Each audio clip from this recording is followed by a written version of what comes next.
Dianna Dilworth, Executive Editor at Brand Innovators. I am here with Oscar Hoagland, who is the co-founder of Epidemic Sound. Hey. Hey. Nice to be here. Nice to be here, to have you here. So we're at Cannes, we're talking about culture, we're talking about brands. Obviously, a lot of the conversations are about AI. How is AI eroding trust? So I think that what's happening currently is there's this gap that's starting to establish. And so on the one hand, we have adoption. And we're seeing that adoption of AI in general and amongst brands is super high. All of our sort of latest reports are telling us that. And then on the other side of that divide, there is trust. And trust isn't keeping pace with adoption. So the real story here is the gap between them. And I think what's happening is that a lot of brands are feeling an immense pressure to accelerate their output, accelerate their usage of AI. And so adoption is sort of picking up. That hasn't been met by trust yet. There's lack in trust in a couple of different levels. So one is the quality of the output. Roughly 50% feel that the quality is there. But there's an even more important trust component which sits beneath sort of the actual output. And that's sort of the authenticity, the licensing, and sort of the qualities that underpins the output. And that too is like a huge area of focus right now where people feel that they're having issues, they don't trust it, and they can't use it. And so the real story here is that gap. That makes sense. So as AI content grows, why is human creativity becoming more valuable? Well, I think it comes down to a simple principle, and it's the principle of scarcity. And so AI is solving for tons and tons of quantity, but it's the human element which accounts for the quality. And so at Epidemic, where I'm from, we've always said that AI needs to sort of supercharge and help human creativity.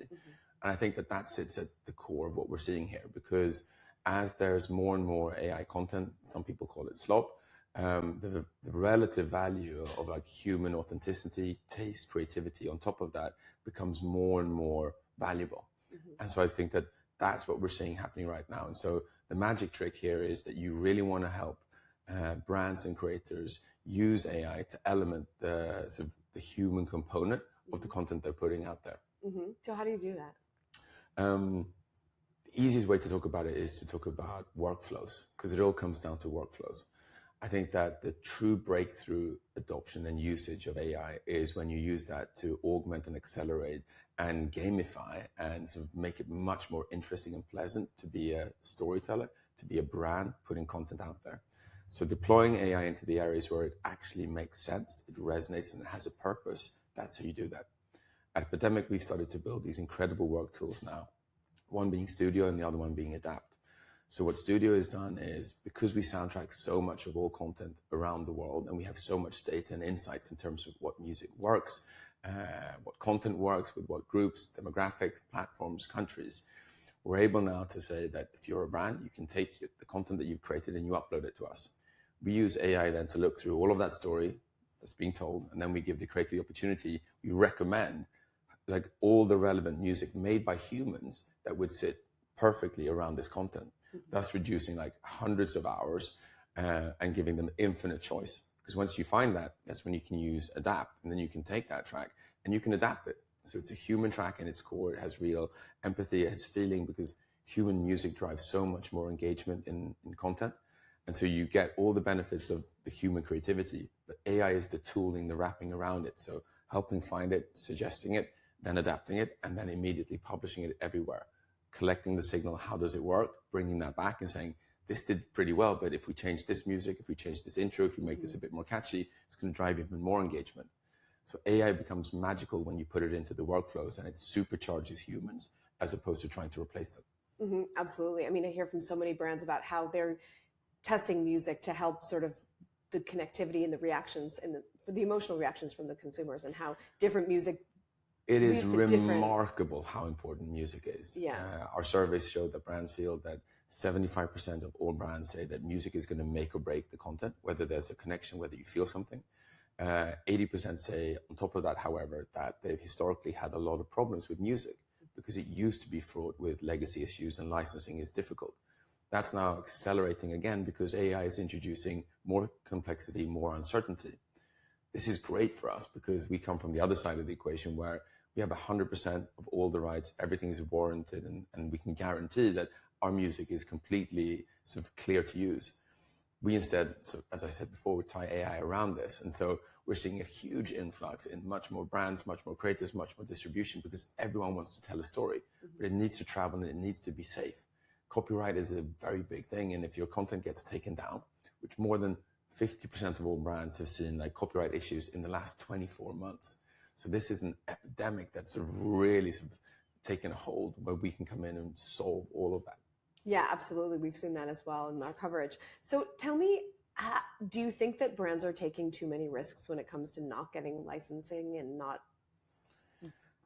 I definitely do. And the reason is the brands are telling us. We're seeing that there is a surge in uncertainty. There's a surge in a lot of brands, in fact, feel that if their content of the last 12 to 24 months were put under an audit, 90% almost feel that they wouldn't pass that audit because the music hasn't been cleared. And that's not like a tactical issue. That's a huge strategic issue because that reflects super poorly on the brand. Sometimes you can't use the content, doesn't scale, and there are all these negative associations. And so getting the licensing part right from the beginning, not being a bolt-on towards the end, instead of investing in, I want something that is perfect for the brand, perfect from a legal perspective, perfect for the consumers who I want to really strike up a chord with. Doing that from the get-go is the gift that keeps on giving, because that content then can compound, it can retain, it can become viral in several different iterations. It's such a wise investment to make. And I think that a lot of people now are they are uncertain, they feel the stress of launching things, but this is where they get bitten in the tail. That needs to be solved. And you're helping them with the recommendation engine and kind of making it easy so they don't have to chase down all these like licensing forms and make sure that there's something recommended that would appeal to the audience that they're looking to connect with, right? Because they're producing so much more content these days, brands. And correct. And so just building on that, what we provide at Epidemic is a multitude of services. So I'd say step number one is you want this more or less infinite library of music, but ultimately music is emotion that they can use everywhere and anywhere. It needs to be distinct, created by humans, but then you allow AI on top of that to augment it and fit perfectly exactly what you want to say to your audience. And on top of that, we've just released a new product now, which is called Soundproof, where we're helping brands stay compliant and make sure that they're on top of all of their licensing. And so what Soundproof does is we can basically look at any brand's complete output of content, whether they made it themselves or through UGC and using creators and third parties. We can look at all of that, and using our AI technology and our vast data footprint, we know exactly what kind of music they've used, whether or not it's cleared. If it isn't, we can then recommend music from our catalog that we know is going to perform as well or better. We can then use Studio to do the editing for them. We can then use Adapt to make sure that that track is exactly the way it's supposed to tell the best possible story. And suddenly we can go back and we can clear your entire back catalog. And then also going forward, we're like a always on running service, making sure that you never get into any compliance issues ever again. So it's using AI to supercharge the values of the brand, the distribution of the music and the content, and make sure that the consumer experience is flawless. Which I'm sure is huge, because when brands have like that viral moment, I mean, the worst thing that could happen is the takedown. Is the takedown, because music is complicated. It's a very litigious environment. And there's something called statutory damages. So one infringement can result in $150,000 fines. And if you get billions of views, that racks up and becomes incredibly expensive. This is where AI and technology can be your best friend as a brand, because you use that to help make sure that that never happens. And that also allows creators to be way more creative, because then they can go completely crazy. We run Soundproof and we say, yeah, everything works. This is cool to go. It's going to be safe everywhere. That unlock, that freedom, I think that's what's magic about soundtracking and how AI fits in to augment and to supercharge not just creators, but brands as well. And where do you get the musicians and the partners so that the brands know that, say, that the songs and the feelings that they're looking for are in the catalog? This is where my age speaks to my advantage. So I've been doing this for almost 20 years now. And so I've been in the creator economy since the very inception. And Epidemic is now fortunate in a place where our music gets played about 3.5 billion times every single day. It's streamed billions of times across the Spotifys and the YouTube music of the world as well, because we're a great engine to find music through the beautiful content that all our brands put out. And so as a consequence, we have thousands of artists from all over the world reaching out to us because we pay up front, we remunerate, we put them in context with beautiful brands that then spread content all around the world. We power 70% of the world's biggest YouTubers from the very, very top all the way down to somebody who's just starting out in their career.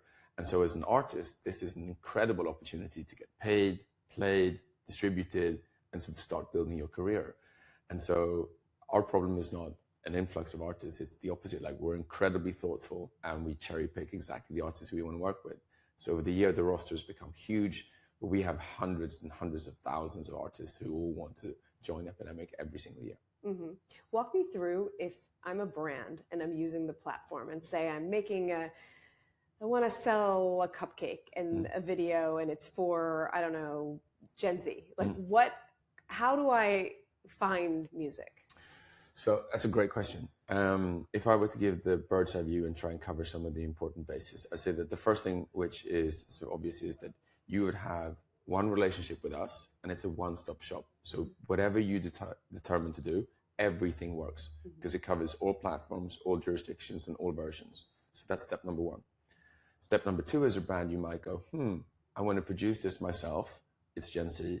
Or I'd actually like to solicit and maybe use 10, 15, or 100 or 1,000 content creators who have a very strong tribe or a following within this segment that I want. I want them to talk about my brand as well. Using our platform, because we work with all of them, we can immediately invite all of them and they're completely cleared, and we track all of their channels and we make sure that all the content that they put out, that this brand puts out, is cleared in perpetuity forever and ever. So suddenly you can scale your production infinitely. You then get to the actual creative part. You start creating material.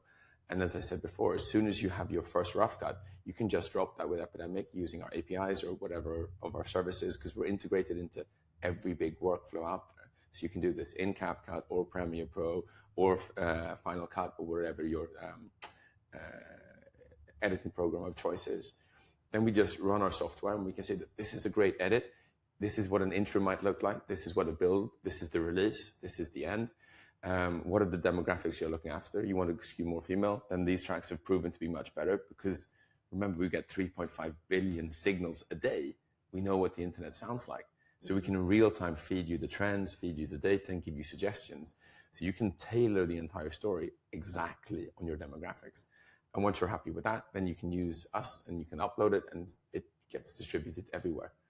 So it's really empowering the brands to tell their story through themselves, through other creators, and having a rock solid license, top tier quality, and just supercharge it using AI. I love that. We know what the internet sounds like. That's such a great thing. We're here at Cannes, the Creativity Festival. What kind of things are you hearing about music that are trending and that consumers are responding to through brand work? We're seeing the role of music keeps on compounding and becoming more and more relevant because, again, with AI, there's like infinite output. And so quality is something that's distinct and distinguishes, just keeps on compounding. And it's very clear that currently a lot of consumers are very skeptical to AI-produced content completely. And so our stance, human-made music, which is empowered by AI, is performing really, really well. So we're seeing much more demand, much more certainty around, I want to be compliant, I want the right licenses, because I want to be super, super successful. So the role of music keeps compounding. Yeah, I can imagine because it's increasing so much and we're seeing like the Coachellas and the festivals and like the brands are showing up with experiential and then they're doing a ton of digital content. So I'm sure they want to.